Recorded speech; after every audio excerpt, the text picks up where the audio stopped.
ભાઈ તું આ ઢોલ વગાડે છે એ શેનો બને છે? ચામડાનું. અને માણસનો દેહ?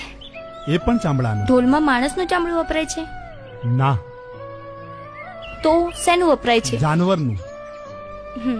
તો એ જનાવરના ચામડાથી બનતો ઢોલ તારા ઘરમાં છે ને શિવના મંદિરમાં.